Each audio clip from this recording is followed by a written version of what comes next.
नमस्कार दोस्तों, स्वागत है आप सभी का आपके अपने इस यूट्यूब चैनल पर। आज दोस्तों इस वीडियो में हम बात करने वाले हैं nature versus nurture. Nature versus nurture जैसा कि आपने सुना भी होगा चाइल्ड साइकोलॉजी में। अक्सर इनमें अक्सर डिबेट रहती है कि एक बच्चे के डेवलपमेंट पे नेचर का ज़्यादा रोल है या नर्चर का ज़्यादा रोल है। दूसरे शब्दों में हम कह सकते हैं कि ये हेरिडिटी एंड एनवायरनमेंट की बात करता है कि एक बच्चे के डेवलपमेंट में हेरिडिटी का ज़्यादा रोल है या किसी जो बच्चे का एनवायरनमेंट है उसका ज़्यादा रोल है। तो ये नेचर वर्सेस नर्चर जो डिबेट है इसको दूसरे शब्दों में आप हेरिडिटी वर्सेस एनवायरनमेंट भी कह सकते हैं।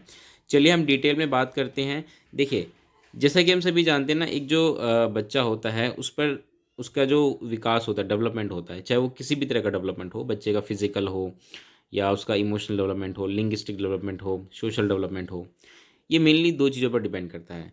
First thing is nature. Nature को हम हेरिडिटी भी कह सकते हैं दूसरे शब्दों में, कि ये बच्चे की हेरिडिटी पर डिपेंड करेगा। And the second thing is nurture. Nurture को आप इन्वायरमेंट भी कह सकते हैं कि जो इन्वायरमेंटल फैक्टर्स होते हैं वो बच्चे का नर्चर कहलाएगा। ठीक है। अगर हम बात करें हेरिडिटी की ना, तो ये हेरिडिटी एक तरीके से बायोलॉजिकल फैक्टर्स की बात करता है। बायोलॉजिकल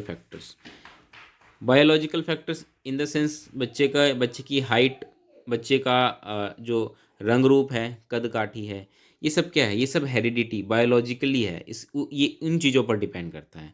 ठीक है। इसमें इन्वायरमेंट का ज़्यादा रोल नहीं होता, उसके सराउंडिंग्स का ज़्यादा रोल नहीं होता, ये सब बायोलॉजिकल होता है। जैसा कि हम जानते भी हैं कि हेरिडिटी में क्या होता है कि जो पेरेंट्स हैं उनसे उनके संतान में कुछ जीन्स जो होते हैं वो ट्रांसफ़र होते हैं और उस जीन्स के थ्रू बच्चे में कुछ ट्रेट्स जो होते हैं वो अपने पेरेंट्स से आते हैं। तो ये हेरिडिटी होता है, ये बायोलॉजिकल होता है। दूसरी तरफ होता है इन्वायरमेंट, यानी कि हेरिडिटी तो है ही, मतलब बायोलॉजिकली तो अब बच्चे बच्चे का विकास होगा ही होगा, जो उसकी कद काठी रंग रूप होना है वो तो होगा ही होगा, लेकिन दूसरा इन्वायरमेंट भी बहुत बड़ा रोल प्ले करता है।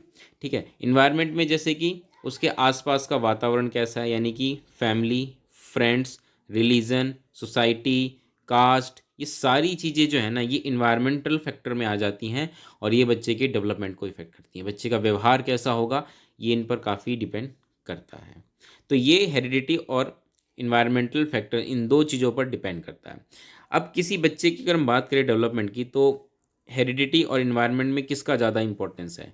तो देखिए, यहाँ पे हम कह सकते हैं कि किसी एक का ज़्यादा या कम इम्पोर्टेंस हो हम नहीं कह सकते।